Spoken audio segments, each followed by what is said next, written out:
Hello everyone. आज की इस वीडियो में हम लोग देखने वाले हैं जो पुलिस का पेपर अभी भी हुआ है उसकी आंसर की को हम लोग देखने वाले हैं, जिसमें हम लोग टोटल देखेंगे एक क्वेश्चन से लेकर के यानी क्वेश्चन नंबर 1 से लेकर के क्वेश्चन नंबर 150 तक पूरा देखेंगे। ठीक है, तो चलिए शुरुआत करते हैं क्वेश्चन नंबर 1 से। कह रहा है कि एक बस 50 किलोमीटर प्रति घंटे की गति से 250 किलोमीटर की दूरी तय करती है। यात्रा पूरी करने में कितना समय लगेगा? बहुत ही आसान क्वेश्चन है। ऑप्शन ए इसका सही है, 5 घंटे। ठीक, बाकी पूरा सलूशन इसके बाद वाली वीडियो में मिल जाएगा। ठीक है, जिसमें मैथ का पूरा सलूशन आपको बता दिया जाएगा, लेकिन अभी सिर्फ आंसर बताए जा रहे हैं। ठीक, क्वेश्चन नंबर 2 कह रहा है कि निम्नलिखित अनुक्रम में लुप्त संख्या कौन सी है? इसके बाद कौन सी संख्या आएगी? देखो 3 छक 18, 18 पंचे 90, उसके बाद 4 से गुणा है, फिर 3 से गुणा है, फिर 2 से गुणा है, फिर 1 से गुणा करेंगे तो ऑप्शन ए वाला इसका भी सही हो जाएगा, 21 60। क्वेश्चन नंबर 3 है कि यदि 95474 को KGFIF लिखा जाता है तो 82143 कैसे लिखा जाएगा? बहुत ही आसान है ये। इसका ऑप्शन जो हो जाएगा वो डी वाला JDCFE, डी वाला सही है। ठीक, JDCFE। क्वेश्चन नंबर 4 देखते हैं। यदि इंसेक्ट को JO इतना लिखा जाता है और वहीं इसको ये चीज़ लिखा जाता है तो बटरफ्लाई को क्या लिखा जाएगा? तो इसका सी वाला सही है, ऑप्शन सी वाला सही है। क्वेश्चन नंबर 5, Y X के पूर्व में है जो Z के उत्तर में है। यदि P Z के दक्षिण में है तो P Y के किस दिशा में है? ये आपको बताना है। बहुत ही आसान क्वेश्चन ये भी था। डी वाला सही है, दक्षिण पश्चिम। डी वाला सही है, दक्षिण पश्चिम। क्वेश्चन नंबर 6, दी गई श्रृंखला में से विषम को ज्ञात कीजिए, यानी अलग कौन है इसमें आपको बताना है। 486, 482, 478, 474, 472, 466, 462 घटाया गया है भैया। इसमें से क्या किया गया है? घटाया गया है। तो ये इसका उत्तर हो जाएगा 472। इसका उत्तर कितना हो जाएगा? डी वाला 472। क्वेश्चन नंबर 7, एक लड़की ने एक लड़के का परिचय देते हुए कहा, ये मेरे चाचा के पिता की बेटी का बेटा है। लड़की का लड़के से क्या संबंध है? यानी लड़का जो है लड़कियों को क्या कहेगा? ठीक, तो सी बहन कहेगा। ऑप्शन सी जो है वो बहन कहेगा। ठीक, क्वेश्चन नंबर 8 पे चलते हैं। एक कक्षा में सांबू ऊपर से 16वें और नीचे से 36वें स्थान पर है। कक्षा में कितने छात्र हैं? दोनों को जोड़ करके 36 + 46 है ना, एक घटा दिया जाता है तो उत्तर कितना हो जाएगा? 8 का ए यानी 45। क्वेश्चन नंबर 9, यदि पश्चिम को दक्षिण पश्चिम में से बदल दिया जाए तो उत्तर को किससे बदला जाएगा? तो उत्तर पश्चिम से, है ना, उत्तर पश्चिम। ऑप्शन ए वाला सही है।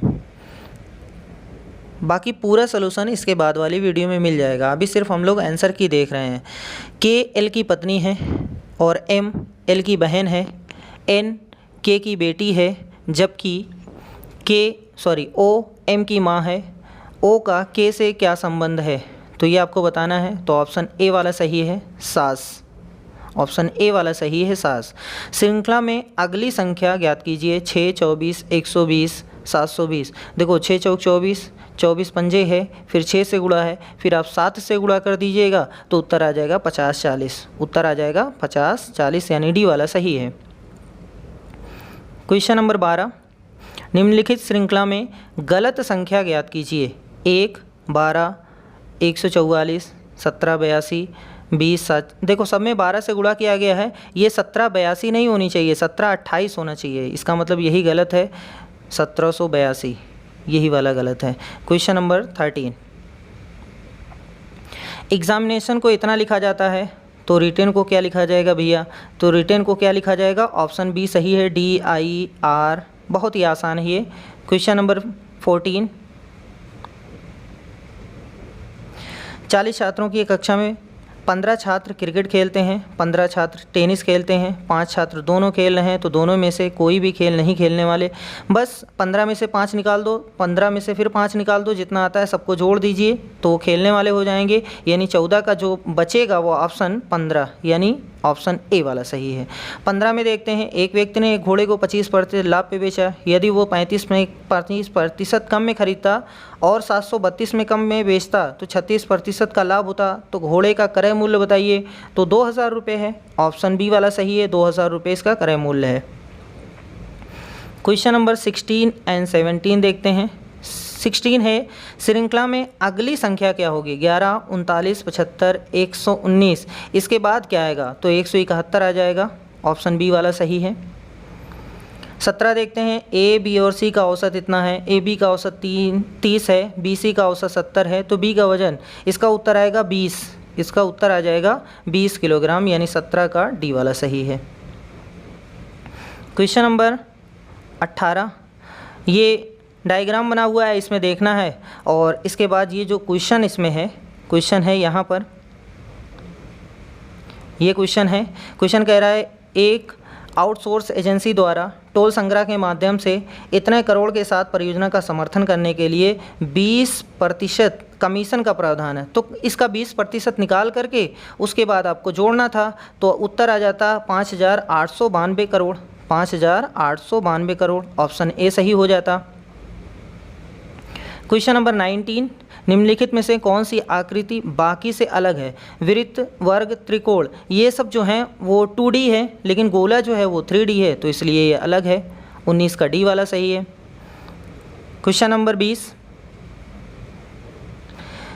कथन है, ट्रे टेबल टेनिस खेलती है। कथन 2 जो है वो टेबल टेनिस एक कठिन खेल है। देखो, ट्रे जो है वो टेबल टेनिस खेलती है और टेबल टेनिस कह रहा है कठिन खेल है, इसका मतलब वो कठिन खेल खेलती है, इसका निष्कर्ष यही तो निकला। ठीक है, तो निष्कर्ष भी ये कह रहा है ट्रे एक कठिन खेल खेलती है, तो इसमें तो सही ये बता रहा है। इसका मतलब 20 का कौन सा सही हो जाएगा? डी वाला। बताया गया निष्कर्ष निश्चित रूप से सही है, option D is the right answer. Question number 21, श्रृंखला में लुप्त संख्याएं ए बी ज्ञात कीजिए और बी प्लस ए का मान ज्ञात कीजिए। ठीक है, आपसे पहले ए बी निकालोगे, उसके बाद बी प्लस ए का मान निकालना है। तो देखो, ये 5 का है, ये 6 का है, ये 7 का, सब वर्ग लिखे हैं। तो यहाँ 8 का वर्ग रहेगा, यहाँ 9 का लिखा है, यहाँ 10 का, यानी यहाँ हो जाएगा 64 और यहाँ हो जाएगा 100। तो दोनों मिला करके कितना हो जाएगा? 164। देखो, बी प्लस ए का मान पूछा ना आपसे। निम्नलिखित में से किस शब्द के अक्षर अंग्रेजी वर्णमाला क्रम में हैं? तो ए बी सी डी जैसे आता है वैसे देख लीजिएगा। तो 22 का ए वाला सही है, ब्लूप्स। देख लो, ए बी सी डी पढ़ते जाइए, सब सही लिखे हुए हैं, बाकी सब गलत लिखे हुए हैं। क्वेश्चन नंबर 23 कह रहा है, पी अगर बड़ा रहेगा क्यू से तो ये वाली कंडीशन है, और अगर पी छोटा रहेगा तो ये वाली कंडीशन है। अब बताइए इसको सॉल्व करके। तो सॉल्व करेंगे मेहनत से, तो इसका आंसर आएगा 720, यानी ऑप्शन सी वाला सही है। क्वेश्चन नंबर 24 कह रहा है, निम्नलिखित अनुक्रम को ध्यान से देख लो। उसके बाद कह रहा है कि ऐसे कितने अक्षर हैं जिनमें से प्रत्येक के ठीक पहले और ठीक बाद एक चिन्ह है। ठीक है, तो देखिएगा, ऐसे सिर्फ एक ही है, ऐसे सिर्फ और सिर्फ एक है चिन्ह। नंबर नहीं बोला है, संख्या नहीं बोला है, सिर्फ चिन्ह बोला है। ठीक है, तो भैया जी कौन कौन से हैं? तो देख लो, यहाँ पर यही सिर्फ ई है, यानी एक, यानी ऑप्शन बी वाला सही है, ऑप्शन बी सही है इसका। क्वेश्चन नंबर 25 पे चलते हैं। 25 कह रहा है कि अगर इसको स्क्रैबल को इतना लिखा जाता है तो उसी भाषा में स्टंट को कितना लिखा जाएगा? देखो, एस का कोड 19 है, सी का 3 है, ऐसे सबका लिखा हुआ है। तो 25 का जो उत्तर हो जाएगा वो ए वाला हो जाएगा, सबका नंबर लिखा हुआ है, यानी क्रमांक लिखा हुआ है। क्वेश्चन नंबर 26, ये मेहनत से आपको देखना है। उसके बाद इस पे जो क्वेश्चन था वो ये है। क्वेश्चन कह रहा है कि संस्थान एस और पी से उत्तीर्ण हुए कुल अभ्यर्थियों की संख्या और संस्थान टी और आर से नामांकित अभ्यर्थियों की कुल संख्या के बीच अंतर बताना है। तो आप निकालेंगे मेहनत से, तो इसका उत्तर जो आ जाएगा वो 399 आ जाएगा, ऑप्शन बी वाला सही है, option B is the right answer. 27, ये तो बहुत बड़ा क्वेश्चन है, 140 विद्यार्थियों, इसको सॉल्व करोगे भैया जी तो इसका उत्तर आएगा 35, यानी ऑप्शन ए वाला सही है, 35, ऑप्शन ए सही है इसका। चलिए क्वेश्चन नंबर 28 पे चलते हैं। क्वेश्चन 28 कह रहा है कि यदि आप दक्षिण पश्चिम की ओर मुंह करके खड़े हैं और इतना डिग्री घूमते हैं, तो अब आप किस दिशा की ओर मुंह करेंगे? तो उत्तर पूर्व है ना भैया। तो किधर हो जाएगा? उत्तर पूर्व, यानी ऑप्शन डी वाला सही हो जाएगा, उत्तर पूर्व। 29 देखते हैं, यदि आप शुरुआत में पश्चिम की ओर मुंह करके 227 डिग्री दक्षिणावर्त, यहाँ पर लिखा हुआ है क्लॉकवाइज, यानी घड़ी जैसे घूमती है वैसे आपको घूमना है, तो अब आप किस दिशा में मुँह करके खड़े होंगे? तो ये तो बहुत आसान है, दक्षिण की ओर। क्वेश्चन नंबर 30 कह रहा है कि एक व्यक्ति 15 मीटर पूर्व की ओर चलता है, उसके बाद फिर बाएं मुड़ता है, 10 मीटर चलता है, फिर दोबारा बाएं मुड़ता है और 15 मीटर चलता है। वो शुरुआती बिंदु से कितनी दूर है? यानी आप देखेंगे मेहनत से तो 10 मीटर आ जाएगा, यानी ऑप्शन बी वाला सही है, 10 मीटर। ठीक, अब चलते हैं क्वेश्चन नंबर 31 पे। दिए गए संयोजनों में पैटर्न को देखते हुए आप इसके द्वारा निरूपित संयोजन को कैसे व्यक्त करेंगे? तो भैया जी यहाँ ए है, जेड है, सी है, वाई है। पहले देखो शुरुआत का पहला लेटर ए है, यहाँ सी है, यहाँ ई है, यानी ए बी गैप है, यहाँ सी है, फिर डी नहीं है, फिर ई है, फिर एफ नहीं रहेगा, फिर जी। जो जी से शुरू है वो सही है, यानी ऑप्शन ए वाला सही है बस। ठीक है, 31 का ए वाला सही है। 32 पे चलते हैं। पैटर्न को देख करके जो खाली स्थान है वहाँ पर बताइए। देखो यहाँ पर दो सीरीज़ को मर्ज किया गया है, एक वर्ग वाली है और एक क्यूब वाली है, एक वर्ग वाली है, एक क्यूब वाली है। तो अगर आप ऐसे थोड़ा सा भी देखते हैं तो यहाँ वर्ग और क्यूब का नंबर लिखा हुआ है, इसमें कोई भी ऐसा नंबर नहीं है सिर्फ 49 को छोड़ करके जो वर्ग या क्यूब हो, तो ऑप्शन सी वाला सही हो जाता आपका। ठीक है, अब 33 पे चलते हैं। क्वेश्चन कह रहा है कि एक महिला की ओर इशारा करते हुए निर्मला ने कहा, वो मेरी बहन की माँ के इकलौते बेटी की बेटी है, निर्मला को उस महिला से क्या संबंध है? तो बहुत ही आसान है, बुआ। मेहनत से करेंगे तो आंसर आ जाएगा बुआ। 34, ये ग्राफ आपको देखना है। फिर उसके बाद पिछड़े माने जाने वाले कितने व्यक्ति शिक्षित नहीं हैं? पिछड़े मतलब वर्ग में होना चाहिए, शिक्षित नहीं है, देखो ट्रायंगल में नहीं होना चाहिए। तो ऐसे 17 और 5, 17 5 22 लोग हैं, यानी ऑप्शन डी वाला सही हो जाएगा। 34 का डी वाला सही है। अब 35 पे चलते हैं। कह रहा है अगला अक्षर क्या होगा? देखो यहाँ पर पी के बाद क्यू है तो टी के बाद यू रहेगा, बी वाला सही है 35। 36 देखते हैं। पर्दे कपड़े से उसी तरह संबंधित हैं जिस तरह ब्लाइंड्स संबंधित हैं, किससे? स्लैट्स से, स्लैट से, ऑप्शन सी वाला सही है। साबुन का संबंध साफ सफाई से है, उसी तरह इत्र का संबंध गंध से है। भैया लगा करके मौज मजे मस्ती करिए, है ना। चलिए क्वेश्चन नंबर 37 के बाद 38। ठीक, कह रहा है कि इतने प्रतिशत की दर से एक धनराशि कितने समय में दोगुनी हो जाएगी? तो कितना 100% कितने साल में हो जाएगा ये आपको बताना है, तो 8 वर्ष में हो जाएगा। क्वेश्चन नंबर 39, भारतीय रेलवे ने एक निश्चित काम को 150 दिनों में पूरा करने के लिए 200 श्रमिकों का नियुक्त किया। ठीक, यदि 50 दिनों में केवल 1/4 काम पूरा किया तो पूरे काम को समय पर पूरा करने के लिए नियुक्त किए जाने वाले अतिरिक्त श्रमिकों की संख्या। देखो 150 दिनों में पूरा करना था, 200 लोग काम कर रहे हैं, लेकिन 50 दिनों में सिर्फ 1/4 काम हुआ। अब कितने और लोग लगाए जाएँ कि काम समय पर पूरा हो जाए? तो 100 लोगों को एक्स्ट्रा लगाना पड़ेगा। 39 का ए वाला सही है, 100 लोगों को एक्स्ट्रा लगाना पड़ेगा। क्वेश्चन नंबर 40, 12 पुरुष और 18 महिलाएं एक काम को 10 दिन में कर सकती हैं। 9 पुरुष 18 महिलाएं उसी काम को इतने दिन में कर सकते हैं। तो 2 पुरुष और 3 महिलाएं उसी काम को करते हैं, तो वे कितने दिनों में पूरा कर सकती हैं? यानी 40 का 60 दिन। कौन सा भैया? डी वाला सही है, 60 दिन। ठीक, चलिए अगले क्वेश्चन की ओर बढ़ते हैं। क्वेश्चन नंबर 41 कह रहा है कि 2 रेलगाड़ियाँ इतना और इतने चाल से समान दिशाओं में चलती हैं और तेज़ी से चलने वाली रेलगाड़ी धीमी गति से चलने वाली रेलगाड़ी में बैठे एक व्यक्ति को 16 सेकंड में पार करती है। तेज़ गति से चलने वाली रेलगाड़ी की लंबाई ज्ञात कीजिए। तो आप निकालेंगे तो 120 मीटर आ जाएगा, बी वाला सही है, 120 मीटर, बी वाला सही है। 42 पे चलते हैं। 67 मीटर लंबी ट्रेन 10 सेकंड में 33 मीटर लंबी सुरंग को पार करती है। ट्रेन द्वारा 65 मीटर लंबे प्लेटफॉर्म पर खड़े एक व्यक्ति को पार करने में लगने वाला समय ज्ञात कीजिए। यहाँ देखो ये 65 मीटर बेवकूफ़ बनाने के लिए दिया गया है। अगर ये देखेंगे तब तो आपके लिए क्वेश्चन थोड़ा सा मुश्किल हो सकता था। ठीक है, लेकिन आप अगर सॉल्व करते हैं तो ऑप्शन ए वाला सही है, 6.7 सेकंड में। ये 65 एकदम सिर्फ बेवकूफ़ बनाने के लिए दिया गया है ताकि आप उसमें बच जाएँ। चलिए क्वेश्चन नंबर 43, निखिल और रितु की आय जो है इतने के अनुपात में है, खर्च इतने के अनुपात में है, बचत इतने के अनुपात में है, तो दोनों की कुल मिलाकर मासिक जो बचत है वो इतना है। पहले आप इसके अनुपात से ये चीज़ निकाल लीजिएगा, ठीक है, इसके अनुपात से ये चीज़ निकाल लीजिएगा। उसके बाद वो बोला है तो प्रत्येक की मासिक आय ज्ञात कीजिए। प्रत्येक की मासिक आय तो निकालेंगे, एक्स का मान आएगा 14, उसके बाद गुणा करेंगे 2:1 में, यानी 28,000 और 14,000 सही है। कहाँ है भैया 14,000 और 28,000 और 14,000, ऑप्शन ए वाले में सही है, ऑप्शन ए वाला, ठीक।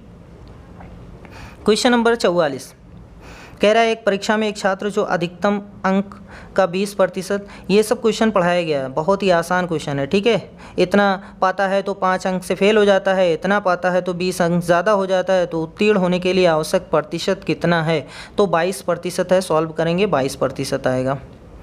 क्वेश्चन नंबर 45 दो प्रकार के चावल की दर, ये एलिगेशन का क्वेश्चन है, 11 है, 21 है, 17 में बेचना है, तो चावल का अनुपात बताना है आपको, ठीक है। तो 45 का 2:3 आ जाएगा भैया, डी वाला सही है, 2:3।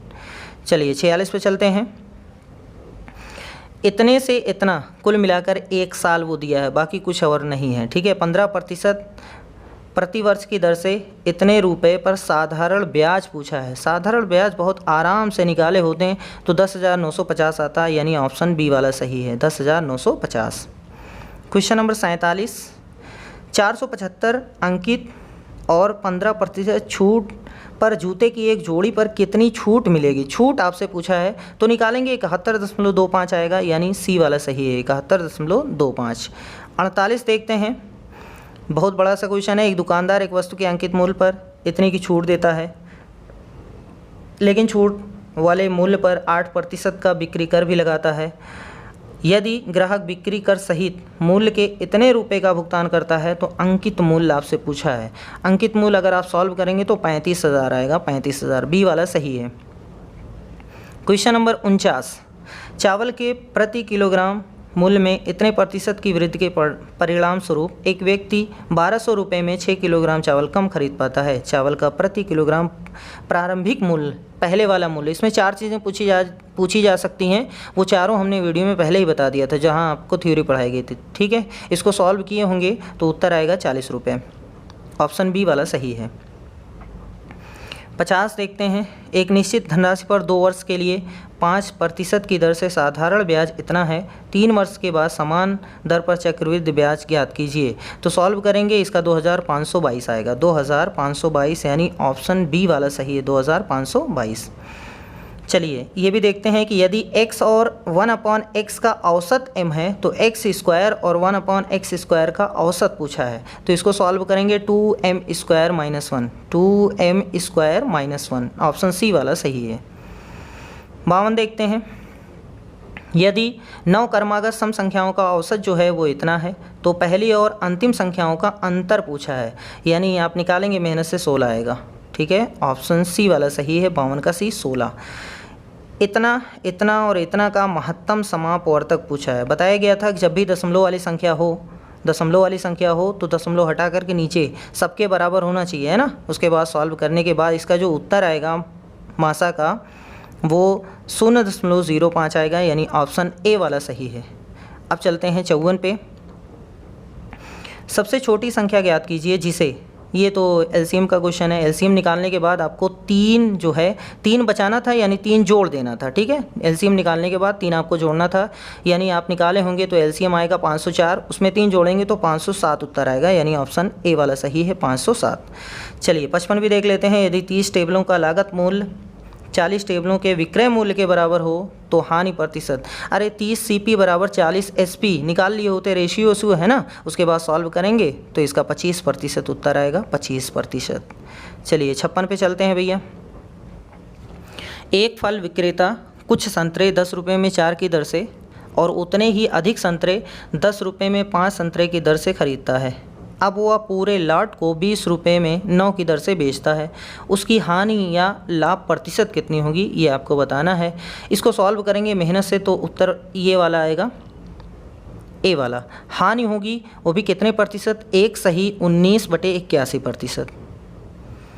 क्वेश्चन नंबर 57, असमान संख्याएं ज्ञात कीजिए। कौन सी संख्या जो है वो असमान है? देखो 8 27 है, 4 9 है, 16 25 है, 49 81 है।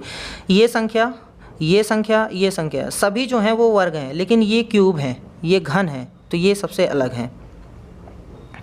58 देखते हैं। यदि आपके पास एक नियमित विंस फलक इकोसाहेड्रॉन है और आप इसे एक ऐसे समतल पर काटते हैं जो इसके 6 फलकों को काटता है, तो परिणामी अनुप्रस्थ काट का आकार क्या होगा? तो भैया जी इसको करिएगा, हेक्सागोन आएगा, हेक्सागोन। ठीक है, ये कभी भी कोई नहीं पढ़ाता, लेकिन पता नहीं कैसे क्वेश्चन पूछा गया था, तो इसका ऑप्शन ए वाला सही है, हेक्सागोन। चलिए देखते हैं, निम्नलिखित श्रृंखला में गलत संख्या की पहचान कीजिए। 4 7 13 21 34। तो इसमें जब आप 4 में 3 जोड़ेंगे तो 7 आएगा, 7 में 6 जोड़ेंगे 13, 13 में आपको जोड़ना था 9, 13 9 22, फिर 22 में 12, तो ये आ जाता है। इसका मतलब 21 इसमें गलत लिखा हुआ है, 21 जो है वो गलत लिखा हुआ है। चलिए 60 पे देखते हैं। अनीस की ओर इशारा करते हुए एक महिला ने कहा, उसकी माँ मेरी माँ की इकलौती बेटी है। वो महिला अनीस से किस प्रकार संबंधित है? तो भैया वो माँ है। ठीक है, ऑप्शन ए वाला सही है, 60 का ए। बहुत ही आसान ये क्वेश्चन था, कुछ था नहीं इस क्वेश्चन में। चलिए 61 पे चलते हैं। 4 लोग 1 2 3 4 अलग अलग फल चुनते हैं। सेब, केला, चेरी, खजूरी 4 फल हैं। जिस व्यक्ति ने सेब चुना है वो केला चुनने वाले व्यक्ति के बगल में है। देखो सेब वाला केले के बगल में होना चाहिए, जहाँ नहीं है वहाँ काट दो पहले ही। जैसे देखो ये सी वाला गलत है, सेब केला, देखो ये दोनों गलत हो गए।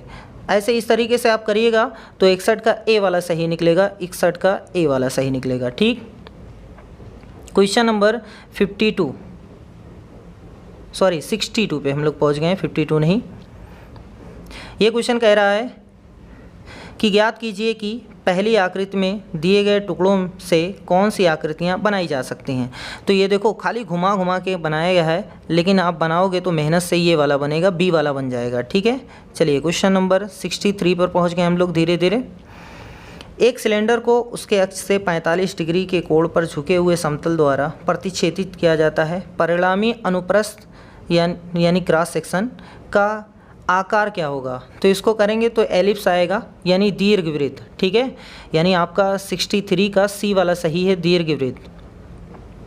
यदि कैट का कोड जो है DBU है, डॉग का कोड क्या होगा? इतना आसान क्वेश्चन है। सी के बाद डी है, ए के बाद बी है, टी के बाद यू है, तो अभी डी के बाद ई लिखिए, ओ के बाद पी लिखिए, उसके बाद जी के बाद एच लिख दीजिए, यानी डी वाला सही है, 64 का डी वाला। ठीक है, बहुत ही आसान क्वेश्चन था। चलिए 65 पे चलते हैं। ये 65 का क्वेश्चन है भैया। आकृति का दर्पण, मतलब इसका दर्पण क्या बनेगा? यहाँ पर अगर शीशा लगा है तो ये कौन सा बनेगा? तो ऑप्शन डी वाला सही है भैया, इसका ऑप्शन डी वाला सही है, ऑप्शन डी।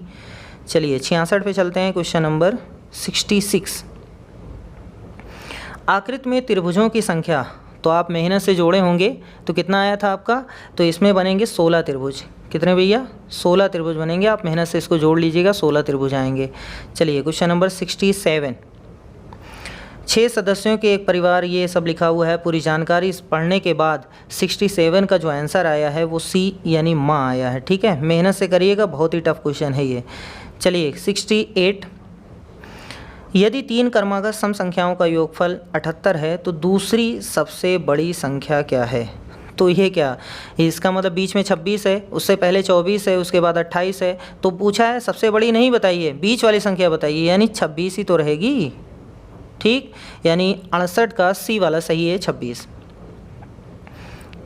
69 पे पहुंच गए। कोड के अनुसार ये इन सब का कोड है, यानी ए का कोड 0 है, बी का 1 है, सी का 2 है, और डी का 3 है, ई का 4 है। तो बताओ इसका मान क्या होगा? तो इसमें बॉड मास लगा दीजिए, और क्या, बहुत ही आसान है। पहले बी और ई को जोड़ दीजिए, इधर डी और ए को जोड़ दीजिए, उसके बाद इसमें से इसको घटा दीजिए, काम ख़त्म। तो 69 का जो आंसर आएगा वो 2 आएगा, 2 -2 नहीं भैया, 2 आएगा।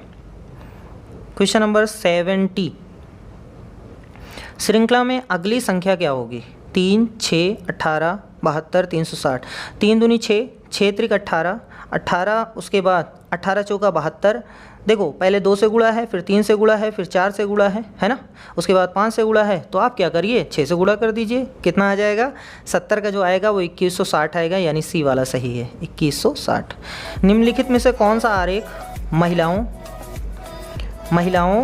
माताओं और माता पिता यानी जनक। देखो यहाँ पे देख लीजिए वीमेन, मदर्स और पेरेंट्स को शो करता है, तो ऑप्शन ए इसका सटीक आंसर है, ऑप्शन ए। बाकी कोई और दिख नहीं रहा है तो ऑप्शन ए सही है। चलिए 72 पे चलते हैं। क्वेश्चन नंबर 72, सादृश्य पूरा कीजिए। दस्ताने का कनेक्शन हाथ से है तो मोजे का कनेक्शन दुनिया जानती है कहाँ से? सिर में पहना जाता है भैया मोजा? नहीं, पैर में पहना जाता है, ऑप्शन ए वाला सही है। ये वाला क्या लिखा हुआ? अंतरिक्ष यात्री अंतरिक्ष यान से जाते हैं, गोताखोर किससे जाते हैं? तो पनडुब्बी से जाते हैं, और क्या। 74, इसमें मेहनत से आप गिनिएगा। 74 में देखो कुछ घन आपको इधर दिखाई दे रहे हैं, तो यही सिर्फ नहीं गिनना है, पूरी आकृति को ऐसे देखना है, ठीक है। देखो ये ऊपर ऐसे कुछ बने हुए हैं, ऐसे ये ऐसे हैं, उसके बाद ये ऊपर वाला यहाँ बैठा है, यहाँ बैठा है, यहाँ बैठा है, और बीच में यहाँ बैठा है ना। इन सब को जब जोड़ेंगे तो उत्तर जो आएगा वो आपका आंसर जो आएगा वो 24 आएगा, यानी ऑप्शन ए वाला सही है, 24। 75 देखते हैं, विषम को चुनिए। भैया AZ है, FG है, KL है, QR है, ये तो बहुत आसान है। जिसका ये गलत है समझ लो उसका पार नहीं होगा, फिर उसके पुलिस वो बनने के लायक हमारे हिसाब से तो नहीं है, ठीक है। देखो भैया F के बाद G है, K के बाद L है, Q के बाद R है, तो A के बाद Z नहीं है, इसका मतलब ये सही है हमारा, ठीक। अब ये पैराग्राफ वाला आ गया है भैया जी, इसको मेहनत से पढ़िएगा, ठीक है, इसको मेहनत से पढ़िएगा। 76 का, इसमें B वाला सही है, नैतिक आत्मिक मूल्यों को विकसित करके, नैतिक आत्मिक मूल्यों को विकसित करके, यानी बी वाला ऑप्शन इसका सही है। इसको मेहनत से पढ़िएगा, 80 तक हम ऐसे ही बता दे रहे हैं, ठीक। चलिए भैया 77 देखिए मेहनत से। 77 को, आधुनिक मानव विकास को सर्वांगीण नहीं कहा जा सकता है क्योंकि, अब इसको मेहनत से पढ़िएगा तो उसमें मिलेगा आपको विकास के सूत्र मानव के हाथ में हैं, ऑप्शन ए वाला सही है। 78 में भी सॉल्व करेंगे तो ए वाला सही निकलेगा, 78 का ए वाला। 79 का फिर से ए वाला हो जाएगा, और 80 का सी वाला सही है, ठीक है। जीवन का एक एकांगी विकास है, ठीक है। इसमें हो सकता है एक आध क्वेश्चन आगे पीछे हो जाए, तो आप देख लीजिएगा, मैनेज कर लीजिएगा, गुस्सा ना होइएगा भैया। चलिए क्वेश्चन नंबर 81 पे पहुंच गए। लिखा हुआ है अगम आगम शब्द युग्म का सही अर्थ है, क्या है भैया? 81 का ए वाला सही है, अगम का मतलब दुर्लभ और आगम का मतलब उत्पत्ति। चलिए 81 का ए वाला सही है। 82 देखते हैं, मैंने आम खा लिया है, वाक्य में प्रयुक्त काल क्या है? आम खा लिया है, तो भैया जी आसन्न भूतकाल है ये। अपूर्ण तो हो नहीं सकता, सामान्य भूतकाल हो नहीं सकता, पूर्ण भूतकाल हो नहीं सकता, मैंने आम खा लिया है, आसन्न भूतकाल, ठीक। 83 समास का शाब्दिक अर्थ क्या है? ये आपको बताना है, समास का शाब्दिक अर्थ क्या है। तो भैया जी समास का तो सभी जानते हैं ना, समास का शाब्दिक अर्थ क्या है? संक्षिप्त। समास का शाब्दिक अर्थ क्या है? संक्षिप्त। चलिए आगे बढ़ते हैं अगले क्वेश्चन पे। क्वेश्चन नंबर 84, एक और अजगर ही लखें, एक और मृगराय, विकल बटोही बीच ही परियों मूर्छा खाए। इस पंक्ति में प्रयुक्त रस है, कौन सा रस है भैया? भयानक रस है, भयानक रस। क्वेश्चन नंबर 85, निम्नलिखित में से कौन सा शब्दालंकार नहीं है? कौन सा शब्दालंकार नहीं है ये आपको बताना है। तो अनुप्रास, यमक, श्लेष ये सब शब्दालंकार हैं, लेकिन रूपक जो है वो शब्दालंकार नहीं है। 86 देखते हैं, जब दो व्यंजन एक साथ मिलते हैं तो उन्हें क्या कहते हैं? जब दो व्यंजन एक साथ मिलते हैं तो उन्हें क्या कहते हैं? अल्प प्राण कहते हैं, या अंतस्थ कहते हैं, या हम महाप्राण कहते हैं, या संयुक्त व्यंजन कहते हैं? तो संयुक्त व्यंजन उसको कहते हैं। 87 देखते हैं भैया, क्वेश्चन नंबर 87 देखते हैं, कह रहा निम्नलिखित में से वयोविरुद्ध शब्द का सही विच्छेद संधि विच्छेद कौन सा है? वयोविरुद्ध का संधि विच्छेद बताइए। तो वयोधन विरुद्ध है या वयाह धन विरुद्ध है? तो भैया यही ऑप्शन सही है, बी वाला वयाधन विरुद्ध है। 88 देखते हैं, 2019 का साहित्य अकादमी पुरस्कार किस रचनाकार को दिया गया है? ये हमने पढ़ाया हुआ है, जाके आप वीडियो देख सकते हैं। नंद किशोर आचार्य ने, ठीक है, नंद किशोर आचार्य जी को मिला हुआ है। 89 देखते हैं, जुबान पर लगाम ना होना, जुबान पर लगाम ना होना इसका अर्थ क्या है? स्पष्टवादी होना, या सदैव कठोर वचन कहना, या अनावश्यक रूप से स्पष्टवादी होना, या सर्वत्र अपनी वाग्मिता दिखाना? नहीं भैया, ऑप्शन बी वाला सही है, ऑप्शन बी वाला, अनावश्यक रूप से स्पष्टवादी होना। क्वेश्चन नंबर 90 कह रहा है निम्नलिखित में से कौन सा अमृत शब्द का पर्यायवाची शब्द नहीं है। तो सुधा ये भी अमृत का है, सोम ये भी अमृत का है, अमी ये भी अमृत का है, लेकिन क्षीर जो है वो जो है अमृत शब्द का पर्यायवाची नहीं है। चलिए 91 पे पहुंच गए हम लोग धीरे धीरे। कौन सा वर्ण दंत वर्ण नहीं है? दंत नहीं है ये आपसे पूछा है, ठीक है। बहुत ज़्यादा जल्दी में ना बताइएगा, नहीं तो गलत हो जाएगा। ता, धा, दा ये तीनों जो हैं वो दंत से बोले जाते हैं, लेकिन टा जो है वो नहीं है। जिसे सरलता से पढ़ा जा सके के लिए एक शब्द है, सुपाठ है, सुसुप्सा है, स्थानापन्न है या पाठ है, तो सुपाठ बोला जाता है उसको। निम्नलिखित में से वाक्यों के शुद्ध रूप का चयन कीजिए। भारत में अनेक जाति हैं, भारत में अनेकों जाति हैं, भारत में अनेकों जातियां हैं, भारत में अनेक जातियां हैं। कौन सा सही भैया? तो 93 का ए वाला सही है, भारत में अनेक जाति हैं, भारत में अनेक जाति हैं।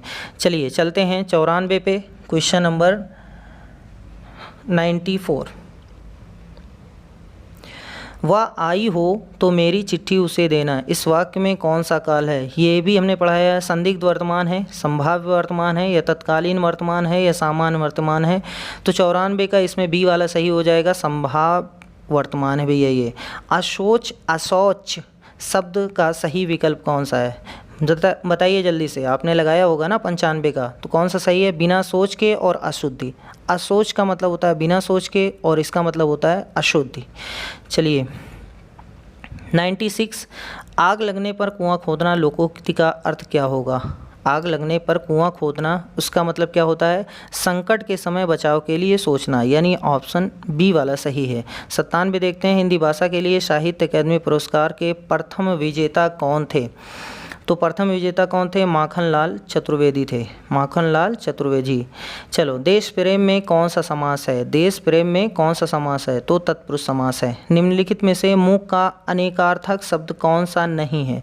ये कौन सा नहीं है ये पूछा है, आप हाय वाला ना बताइएगा, जल्दी से बताइए कौन सा सही भैया। मूक का जो है ये गूंगा, चुप, शांत ये सब होता है, लेकिन विवश जो है वो नहीं है, ठीक। चलिए अब शतक लगने वाली है, क्वेश्चन नंबर 100 पे पहुँच गए हैं। निजवाचक सर्वनाम का प्रयोग किस वाक्य में हुआ है? निजवाचक सर्वनाम का प्रयोग किस वाक्य में हुआ है? तो भैया जी आप भला तो जग भला, यानी डी वाला सही है। 101 क्या भूलूं क्या याद करूं हरिवंश राय बच्चन की आत्मकथा श्रृंखला का कौन सा भाग है? तो ये भी पहला भाग है, पहला भाग, यानी 101 का डी वाला सही है। 102 अनावरत शब्द का समभिन्नार्थक क्या है? ये अनावर्त शब्द का समभिन्नार्थक क्या है भैया? जल्दी से बताइए। तो ना दोहराया हुआ, ये ऑप्शन सही है ए वाला। निम्नलिखित में से कौन सा शब्द पुल्लिंग है? क्षमा, घटना, क्षेत्र, रीति। बोल करके देख लीजिए, जो आपका सही आ रहा है वो सही पड़ेगा, ठीक है। तो पुल्लिंग जो है वो क्षेत्र है। निम्नलिखित में से कौन से शब्द में उपसर्ग नहीं है? कौन से शब्द में उपसर्ग नहीं है ये आपको बताना है। और अपवाद है, पराजय है, प्रभाव है। तो ओढ़ना में उपसर्ग नहीं है भैया। विस्मय बोधक चिन्ह सबको पता है, ये वाला है ऑप्शन डी, ठीक। 105 का ऑप्शन डी वाला सही है। 106 पे हम लोग पहुंच गए हैं। कह रहा है कि किस वाक्य में अच्छा शब्द का प्रयोग विशेषण के रूप में हुआ है? किस वाक्य में अच्छा शब्द का प्रयोग विशेषण के रूप में हुआ है? तो देखिए किस में हुआ है? बी वाले में हुआ है, ये स्थान बहुत अच्छा है, ये स्थान बहुत अच्छा है, ठीक। प्रेम सागर के रचनाकार हैं कौन है भैया? सदल मिश्र हैं, उस्मान हैं, लल्लू लाल हैं या सुंदर दास हैं? तो 107 का सी वाला लल्लू लाल है, ठीक। सदा एक वचन में प्रयुक्त होने वाले शब्द को चुनिए। होश, लोग, देखो डबल है ये, सिंगल नहीं है कि जल्दी से हो जाएगा आपसे। एक वचन में ये हैं वर्षा और जनता, ऑप्शन सी इसका सही है। राजा शब्द के लिए पर्यायवाची शब्द चुनिए। चलो अगले पे पहुंचते हैं पहले। 109 राजा शब्द के लिए पर्यायवाची शब्द चुनिए। कौन है? रघुवीर, नरेंद्र, गोविंद या लंकेश? जल्दी से बताइए कौन सा आपने लगाया भैया। इसका ऑप्शन सही है नरेंद्र। किसी एक में ही आस्था रखने वाला वाक्यांश के लिए एक शब्द बताइए। कौन सा सही है इसमें? तो उसको बोलते हैं अनन्य। निम्नलिखित शब्दों में प्रयुक्त प्रत्यय किस विकल्प में ठीक ठीक प्रदर्शित किए गए हैं? शब्द है धमाका, लड़ाकू, उड़ाक, छिलका। तो आप देखेंगे सिर्फ प्रत्यय के बारे में बात की गई है, तो ये सी वाला सही है, आका, आकू, आक और का, ठीक है। चलो 112 पे पहुंच गए हम लोग। 112 शुद्ध वाक्य का चयन कीजिए। तो इस समय मोहन की आयु 20 वर्ष है, ये शुद्ध है, बाकी सब अशुद्ध हैं। 113 आतंकवाद से लड़ने में सूचना साझा करना किन तरीकों से महत्वपूर्ण हो जाता है? तो ऑप्शन ए वाला इसका सही है, ये अधिकारियों की संभावित खतरों को अधिक तेज़ी से पहचानने में सहायता करता है। चलिए 114 भारत के किस पड़ोसी देश को थंडर ड्रैगन की भूमि के नाम से जाना जाता है? तो भैया ये भूटान को जाना जाता है, ऑप्शन डी वाला सही है। 115 NHRC का पूर्ण रूप क्या है? NHRC तो national human rights commission of India, ठीक है, यानी ऑप्शन ए वाला सही है, ऑप्शन ए। 116 वर्ष 1985 को कौन सा अंतर्राष्ट्रीय वर्ष घोषित किया गया था? जल्दी से बताइए कौन सा है भैया? तो युवा अंतर्राष्ट्रीय, ठीक। इसमें है भरने वाला है, कौन सा सही है देखते हैं। अनुसंधान विधियां उत्तरदाताओं की प्रतिक्रियाओं के आधार पर उनसे गहन और आगे की जांच और पूछताछ करने में सहायता करती हैं। तो ये है क्वालिटेटिव यानी गुणात्मक, ऑप्शन डी वाला सही है, ऑप्शन डी, ठीक। 118 में दुर्भावनापूर्ण फाइलों वाली छवियों का उपयोग हैकर को आपके खाते की जानकारी चुराने या आपके कंप्यूटर को संक्रमित करने में मदद करने के लिए किया जाता है। किसका प्रयोग किया जाता है? तो कैट फिशिंग का, ऑप्शन डी वाला सही है, कैट फिशिंग। 119 क्रोएशिया गणराज्य की राजधानी क्या है? तो क्रोएशिया की राजधानी ज़ाग्रेब है भैया, ज़ाग्रेब, ठीक। चलो क्वेश्चन 120 पुस्तक है अ लाइफ मिसस्पेंट, ठीक। मिसस्पेंट लिखा हुआ है, किसके द्वारा लिखी गई? तो भैया जी बताइए जल्दी से कौन सा है? तो ये लिखी गई सूर्यकांत त्रिपाठी निराला जी द्वारा, सूर्यकांत त्रिपाठी निराला जी द्वारा। चलिए अब क्वेश्चन नंबर 121 पे हम लोग पहुँच गए हैं, देखते हैं कौन सा ऑप्शन सही होगा भैया। 121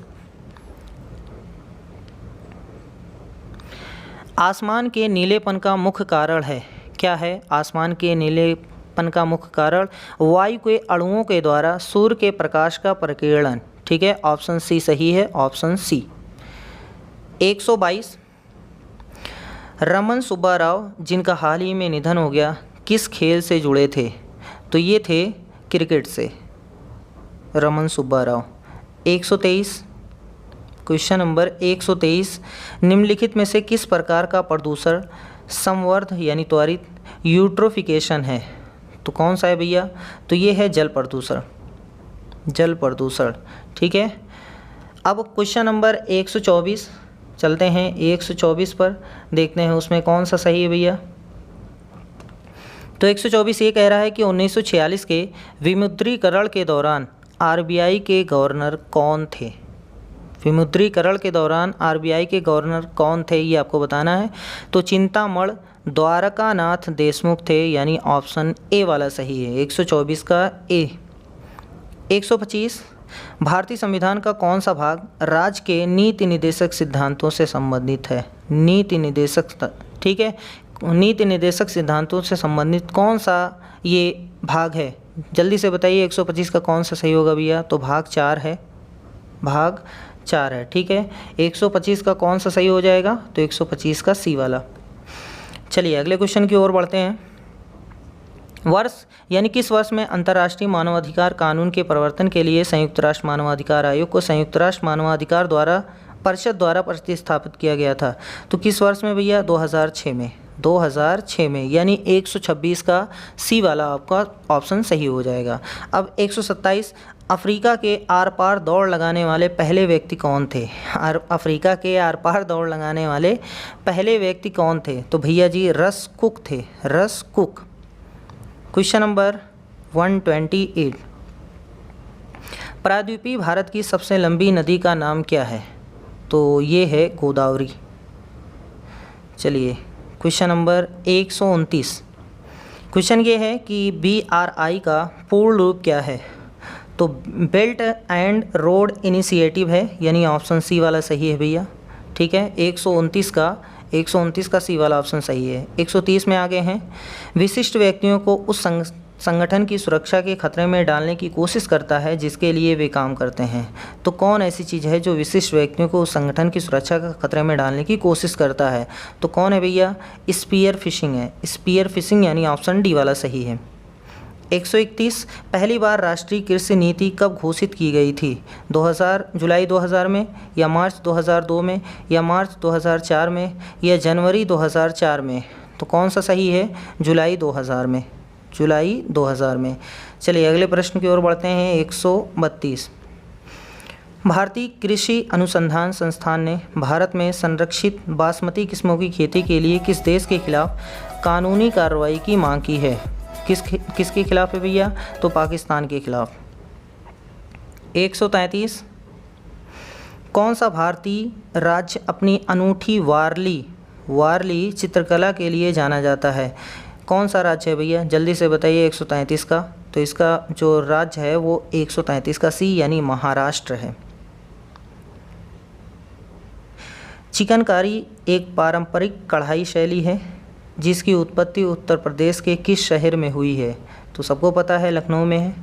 लखनऊ का चिकन मशहूर है भैया, वो खाने वाला चिकन नहीं, पहनने वाला। महासागरीय अम्लीकरण का प्राथमिक कारण क्या है? महासागर में जो अम्लीकरण होता है उसका प्राथमिक कारण क्या है? तो उसका प्राथमिक कारण है समुद्री जल द्वारा कार्बन डाइऑक्साइड का अवशोषण। ठीक है, यानी option C. 136 Indian National Congress की स्थापना किस वर्ष में हुई थी? तो कब हुई थी भैया? 1885 में। 136 का बी। 137 भारत का पहला हवाई अड्डा कहाँ पर स्थित है? भारत का पहला हवाई अड्डा जो है वो बॉम्बे यानी मुंबई में स्थित है। 138 भारत के व्यवसायों के लिए सेवाओं हेतु, देखो सेवाओं की बात सिर्फ कर रहा है, जीएसटी पंजीकरण के लिए थ्रेशोल्ड लिमिट क्या है? सेवाओं के लिए 20 लाख है, बाकी के लिए 40 लाख है। ठीक है, लेकिन सेवाओं के पूछा इसलिए 20 लाख है। चलिए 139 उपयोगकर्ताओं के बीच लगातार संचार को प्रोत्साहित करने के लिए किस सोशल मीडिया प्लेटफॉर्म से स्ट्रीक्स नामक सुविधा है? स्ट्रीक्स किस में है? तो ये है स्नैपचैट में। 140 पल्लव राजवंश की राजधानी कहाँ स्थित थी? पल्लव राजवंश की जो राजधानी थी वो थी कांचीपुरम, यानी ऑप्शन ए वाला सही है। 141 वित्तीय स्थिरता बोर्ड यानी FSB क्या करता है? तो क्या करता है भैया? ये वित्तीय स्थिरता सुनिश्चित करता है, यानी बी वाला सही है। बी वाला इसका सही है, 141 का बी वाला। GST के ब्रांड एम्बेसडर के रूप में कौन चुने गए थे? कि रूप में कौन चुना गया था लिखा हुआ है। चलो अच्छी बात है, जैसे भी ये लिख ले जाएं। तो भैया जी GST के ब्रांड एम्बेसडर अमिताभ बच्चन जी थे।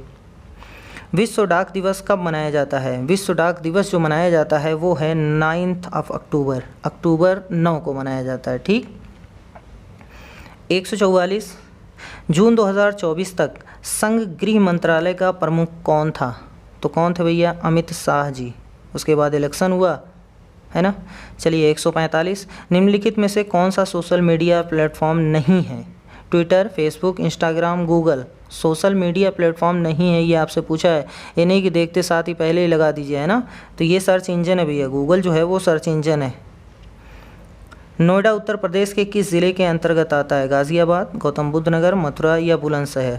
तो 146 का कौन सा सही हो जाएगा? बी वाला, यानी आपका सही है गौतम बुद्ध नगर। नोएडा जो आता है वो गौतम बुद्ध नगर के अंतर्गत आता है। ठीक है भैया, चलिए आगे बढ़ते हैं। 146 का आपका बी सही हो गया। 147 पर पहुँचते हैं। परमाणु ऊर्जा के उत्पादन के लिए कौन सा तत्व आवश्यक है? कार्बन, यूरेनियम, सिलिकॉन या हाइड्रोजन? परमाणु ऊर्जा के उत्पादन के लिए कौन सा तत्व आवश्यक है ये आपको बताना है। तो यूरेनियम। कौन सा? यूरेनियम। द स्कारलेट लेटर किसने लिखी? ये जो बुक है द स्कारलेट लेटर किसने लिखी भैया? तो ये लिखी है नथानिएल हाथोर्न ने। ठीक। चलिए 149 दो क्वेश्चन और बचे हैं। निम्नलिखित में से कौन सी रेखा फ्रांस और जर्मनी के बीच की सीमा है? कौन सी रेखा है? देखो निम्न में से पूछा है ना, वैसे आप सर्च करेंगे कुछ दूसरा पाएंगे, कुछ दूसरा आपने पढ़ा होगा, लेकिन जो नीचे दी गई है तो वो सिगफ्रीड लाइन है। सिगफ्रीड यानी ऑप्शन ए वाला सही है 149 का। चलिए लास्ट क्वेश्चन देखते हैं 150। विदेश व्यापार महानिदेशालय यानी DGFT किस मंत्रालय के अंतर्गत आता है? तो किस मंत्रालय के अंतर्गत आता है भैया? वाणिज्य एवं उद्योग मंत्रालय के अंतर्गत आता है। तो इस तरीके से 150 क्वेश्चन ख़त्म हुए हैं। जितने आपके सही हैं उसको कमेंट करके ज़रूर बताइएगा कि हमारे इतने सही हैं, हमारे इतने सही हैं। ठीक है, चलिए मिलते हैं नेक्स्ट वीडियो में, तब तक के लिए धन्यवाद।